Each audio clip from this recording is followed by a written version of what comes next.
ഇന്ന് പ്രാർത്ഥിച്ചൊരുങ്ങി ഈ വിശുദ്ധ കുർബാനയോടുകൂടെ നമ്മൾ ഈ വർഷത്തെ വിശുദ്ധ വാരത്തിലേക്ക് പ്രവേശിക്കുകയാണ്. കർത്താവിൻ്റെ ഈ ലോക ജീവിതത്തിലെ ഏറ്റവും പ്രധാനപ്പെട്ട ദിവസങ്ങളാണ് നമ്മൾ ഇനി ആചരിക്കുക. ഓശാന വിളികളുടെ മധ്യേ വിജയ ശ്രീലാളിതനായിട്ട് ജെറൂസലേം നഗരത്തിലേക്കും ജെറൂസലേം ദേവാലയത്തിലേക്കും പ്രവേശിച്ച ഈശോയെ നമ്മൾ ഇന്ന് അനുസ്മരിക്കുന്നു, പ്രാർത്ഥിക്കുന്നു. ഓശാനയ്ക്ക് ശേഷം കർത്താവിൻ്റെ ജീവിതത്തിൻ്റെ ഏറ്റവും നിർണായകമായ, രക്ഷയുടെ ഏറ്റവും നിർണായകമായ നിമിഷങ്ങളാണ് വരുന്ന ദിവസങ്ങൾ. ഈ ദിവസങ്ങളിലെ ദൈവ അനുഗ്രഹം സമൃദ്ധിയായിട്ട് ലഭിച്ച് പുതുമനുഷ്യരായിട്ട് പുതുജന്മം പ്രാപിച്ച വ്യക്തികളായിട്ട് ജീവിക്കാനുള്ള വരത്തിന് നമുക്ക് പ്രാർത്ഥിക്കാം. കൂടുതൽ പ്രാർത്ഥിക്കുന്നതിനും കൂടുതൽ ത്യാഗപ്രവൃത്തികൾ ചെയ്യുന്നതിനും ഈ ദിവസങ്ങളിൽ ദൈവം നമ്മെ അനുഗ്രഹിക്കട്ടെ എന്ന് നമുക്ക് പരസ്പരം ആശംസിക്കാം. നമുക്ക് ഒരുമിച്ച് കർത്താവിൻ്റെ ഈ ദിവസങ്ങൾ, ഈ രഹസ്യങ്ങൾ ആഘോഷിക്കാനായിട്ട്, ജീവിക്കാനായിട്ട് ഈ ദിവസങ്ങളിൽ പരിശ്രമിക്കാം. പിതാവിൻ്റെയും പുത്രൻ്റെയും പരിശുദ്ധാത്മാവിൻ്റെയും നാമത്തിൽ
ജനതകൾ നമ്മെ അനുസരിക്കും.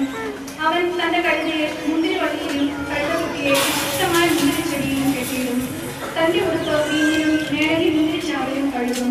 അവന്റെ കണ്ണുകൾ വീഞ്ഞിനേക്കാൾ ചെറുതും പല്ലുകൾ പാലിനേക്കാൾ വെളുത്തും. നീരുറവയ്ക്കരികെ നിൽക്കുന്ന ഫലസമൃദ്ധമായ വൃക്ഷമാണ് ജോസഫ്. അതിന്റെ ശാഖകൾ മതിലിനു മീതെ പടർന്നു നിൽക്കുന്നു. വില്ലാളികൾ അവനെ കഠിനമായി വേദനിപ്പിച്ചു. അവർ അവന് നേരെ അമ്പെയ്യുകയും അവനെ ഞെരുക്കുകയും ചെയ്തു. എന്നാൽ അവന്റെ വില്ല് നിങ്ങളോടുകൂടെ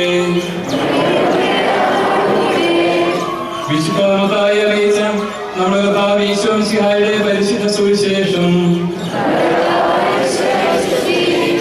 21-ാം അധ്യായം 1 മുതൽ 17 വരെ തിരുവചനങ്ങൾ. അവർ ജെറുസലേമിനെ സമീപിക്കവേ ഒലിവ് മലയ്ക്ക് അരികെയുള്ള ബേത്ത്ഫഗായിലെത്തി. അപ്പോൾ യേശു തന്റെ 2 ശിഷ്യന്മാരെ ഇപ്രകാരം നിർദ്ദേശിച്ചയച്ചു: എതിരെ കാണുന്ന ഗ്രാമത്തിലേക്ക് പോകുവിൻ. അവിടെ ഒരു കഴുതയെയും അടുത്ത് അതിന്റെ കുട്ടിയെയും കെട്ടിയിരിക്കുന്നത് ഉടനെ നിങ്ങൾ കാണും. അവയെ അഴിച്ച് എന്റെ അടുക്കൽ കൊണ്ടുവരിക. ആരെങ്കിലും നിങ്ങളോട് എന്തെങ്കിലും ചോദിച്ചാൽ കർത്താവിന് അവയെ കൊണ്ട് ആവശ്യമുണ്ടെന്ന് പറയുക. അവൻ ഉടനെ തന്നെ അവയെ വിട്ടുതരും. പ്രവാചകൻ വഴി പറയപ്പെട്ട വചനം പൂർത്തിയാകുവാനാണ് ഇത് സംഭവിച്ചത്. സെഹിയോൻ പുത്രിയോട് പറയുക, ഇതാ നിന്റെ രാജാവ് വിനയാന്വിതനായി കഴുതയുടെയും കഴുതക്കുട്ടിയുടെയും പുറത്ത് നിന്റെ അടുത്തേക്ക് വരുന്നു. ശിഷ്യന്മാർ പോയി യേശു കൽപ്പിച്ചിരുന്നത് പോലെ ചെയ്തു. അവർ കഴുതയെയും കഴുതക്കുട്ടിയെയും കൊണ്ടുവന്ന് അവയുടെ മേൽ വസ്ത്രങ്ങൾ വിരിച്ചു. അവൻ കയറി ഇരുന്നു. ജനക്കൂട്ടത്തിൽ വളരെ പേർ വഴിയിൽ തങ്ങളുടെ വസ്ത്രങ്ങൾ വിരിച്ചു. മറ്റു ചിലരാകട്ടെ വൃക്ഷങ്ങളിൽ നിന്ന് ചില്ലകൾ മുറിച്ച് വഴിയിൽ നിരത്തി. യേശുവിന് മുൻപിലും പിൻപിലും നിന്നിരുന്ന ജനക്കൂട്ടങ്ങൾ ആർത്തു വിളിച്ചു, ദാവീദിന്റെ പുത്രൻ ഹോസാന! കർത്താവിന്റെ നാമത്തിൽ വരുന്നവൻ അനുഗ്രഹീതൻ! ഉന്നതങ്ങളിൽ ഹോസാന! അവൻ ജെറൂസലേമിൽ പ്രവേശിച്ചപ്പോൾ നഗരം മുഴുവനും ഇളകി വശായി. ആരാണിവൻ എന്ന് ചോദിച്ചു. ജനക്കൂട്ടം പറഞ്ഞു, ഇവൻ ഗലീലയിലെ നസ്രത്തിൽ നിന്നുള്ള പ്രവാചകനായ യേശുവാണ്. യേശു ദേവാലയത്തിൽ പ്രവേശിച്ച് അവിടെ ക്രയവിക്രയം ചെയ്തുകൊണ്ടിരുന്നവരെയെല്ലാം പുറത്താക്കി. നാണയമാറ്റക്കാരുടെ മേശകളും പ്രാവ് വിൽക്കുന്നവരുടെ ഇരിപ്പിടങ്ങളും അവൻ തട്ടിമറിച്ചിട്ടു. അവൻ അവരോട് പറഞ്ഞു, എന്റെ ഭവനം പ്രാർത്ഥനാലയം എന്ന് വിളിക്കപ്പെടുമെന്ന് എഴുതപ്പെട്ടിരിക്കുന്നു. നിങ്ങളോ അത് കവർച്ചക്കാരുടെ ഗുഹയാക്കുന്നു. അന്ധന്മാരും മുടന്തന്മാരും ദേവാലയത്തിൽ അവന്റെ അടുത്തെത്തി. അവൻ അവരെ സുഖപ്പെടുത്തി. അവൻ ചെയ്ത വിസ്മയകരമായ പ്രവൃത്തികളെയും ദാവീദിന്റെ പുത്രൻ ഹോസാന എന്ന് ഉദ്ഘോഷിച്ച് ദേവാലയത്തിൽ ആർത്തു വിളിക്കുന്ന കുട്ടികളെയും കണ്ടപ്പോൾ പ്രധാന പുരോഹിതന്മാരും നിയമജ്ഞരും രോഷാകുലരായി. അവർ അവനോട് പറഞ്ഞു, ഇവരെന്താണ് പറയുന്നത് എന്ന് നീ കേൾക്കുന്നില്ലേ? യേശു പ്രതിവദിച്ചു, ശിശുക്കളുടെയും മുലകുടിക്കുന്നവരുടെയും അധരങ്ങളിൽ നീ സ്തുതികൾ ഒരുക്കി എന്ന് നിങ്ങൾ ഒരിക്കലും വായിച്ചിട്ടില്ലേ? അനന്തരം അവൻ അവരെ വിട്ട് നഗരത്തിൽ നിന്ന് ബഥാനിയയിലേക്ക് പോയി അവിടെ താമസിച്ചു. ഞങ്ങളുടെ നാഥനും രക്ഷകനുമായ രാജാതിരാജനുമായ മിശിഹായെ, നിന്നെ ഞങ്ങൾ സ്തുതിക്കുന്നു. ജെറുസലേം പട്ടണത്തിലേക്കുള്ള ആഘോഷപൂർവമായ നിന്റെ പ്രവേശനത്തിന്റെ ഓർമ്മ കൊണ്ടാടുവാൻ ഒരുമിച്ച് കൂടിയിരിക്കുന്ന ഈ സമൂഹത്തെ തൃക്കൺ പാർക്കണമേ. ഹോശാന പാടി ഇന്ന് നിന്നെ എതിരേൽക്കുന്ന ഞങ്ങൾ മഹത്വപൂർണമായ നിന്റെ പ്രത്യാഗമനത്തിൽ നിന്നെ എതിരേൽക്കുവാനും സ്വർഗീയമായ ജെറുസലേമിൽ പ്രവേശിച്ച ആനന്ദപൂർവ്വം നിന്നെ സ്തുതിക്കുവാനും അർഹരാകട്ടെ. സകലത്തിന്റെയും നാഥ എന്നേക്കും.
സതതം.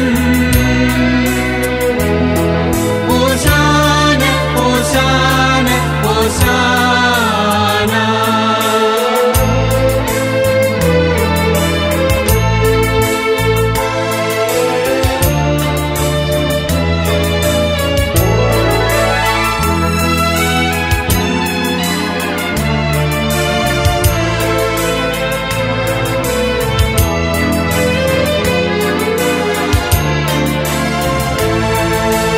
പരിശുദ്ധൻ പരിശുദ്ധൻ പരമശക്തൻ, നിരന്തരം മുഴങ്ങുന്നു വാനിലേവം. ഇഹപരമഖിലവും അഖിലേശ്വരാ, മഹിമയാൽ നിറയുന്നു നിരുപമമേ. ഓശാന ഈശനു സതതം. ഹോശാന ഹോശാന ഹോശാന. ഹോശാന ഈശനു സതതം.